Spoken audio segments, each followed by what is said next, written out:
সভাপতি সাহেবকে চিনি, যোগ্য আলেম, বিজ্ঞ আলেম, পশ্চিমবাংলার একজন বিদ্বত্ত উলামায়ে দ্বীন, আমাদের গর্ব।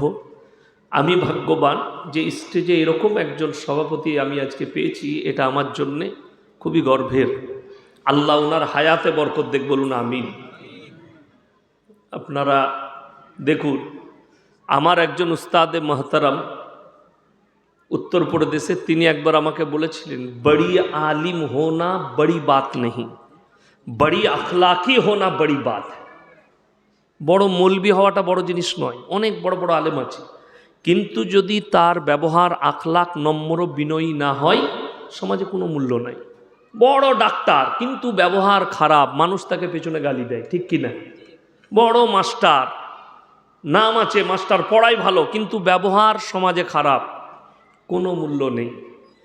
হজ করে এসছেন হাজি সাহেব, প্রতিবেশীর সঙ্গে ব্যবহার খারাপ, তাহলে কোনো মূল্য হলো না। ওই জন্যে বড়ি আলিম হোনা বড়ি বাত নেই, বড়ি আখলাকি হোনা বড়ি বাত হ্যাঁ। আপনারা সকলে কতটা জানেন জানি না, আমি জানি ইনি খুব নম্র বিনয়ী এবং ভদ্র। এটা হচ্ছে বিদ্বত্ত আলেমদের পরিচয়। তাদের ব্যবহার নরম হবে, আখলাক ভালো হবে, মানুষের সঙ্গে নম্র ভাষায় কথা বলবে, পোশাক পরিচ্ছদ সাধারণ মতো। তাই সকলে শেখের জন্য দোয়া করবেন, আল্লাহ ওনার ইলমে বরকত দেখ, হায়াতে বরকত দেখ, বলুন আমিন। আমি মনে করি আজকে আমাকে জালসার স্টেজে বসিয়েছেন, প্রধান বক্তা লিখেছে, কিন্তু ওনার জুতো বোয়াবারও যোগ্যতা আমার নেই। আমি নিজে প্রকাশ করছি আপনাদের কাছে, আল্লাহ এত ইলমের ভান্ডার দিয়েছেন। যাই হোক, আমি আলোচনা আগে নিয়ে যাচ্ছি যে পৃথিবীতে আল্লাহর যতগুলো সৃষ্টি আছে, সব থেকে উত্তম রূপে মানুষকে আল্লাহ সৃষ্টি করেছেন। কি রূপে? উত্তম রূপে মানুষকে, সুন্দর সৃষ্টি। আমাদের জীবনের তিনটে পার্ট আছে, একটা আল্লাহর, একটা আমাদের নিজেদের, একটা পোকামাকড়ের। আল্লাহর যেটা, সমস্ত যত জানদার আছে সকলের রূহ কার কবজায়? কথা বলেন, আল্লাহর কবজায়। আর আমরা মরে যাওয়ার পরে কবরে আমাদেরকে দাফন করে না? দাফন করা হয়। আমাদের শরীরের অংশগুলো খায় কে? পোকামাকড়ে। হাড্ডিগুলো মাটি, পোকামাকড়ে খায়। আমাদের যেটা নিজস্ব জিনিস আছে জিন্দেগিতে, সেটা হচ্ছে আমল।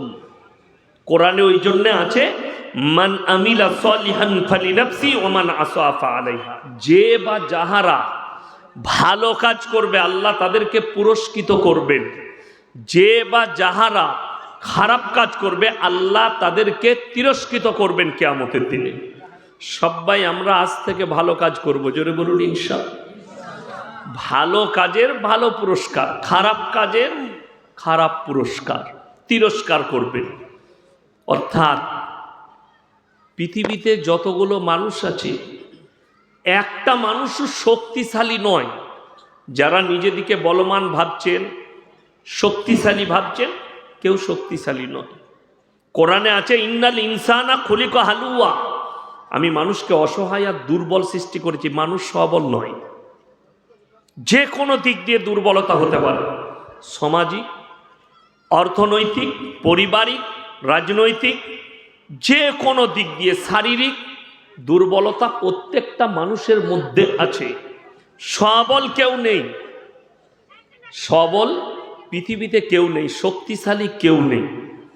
শক্তি আপনারা কাকে বলেন?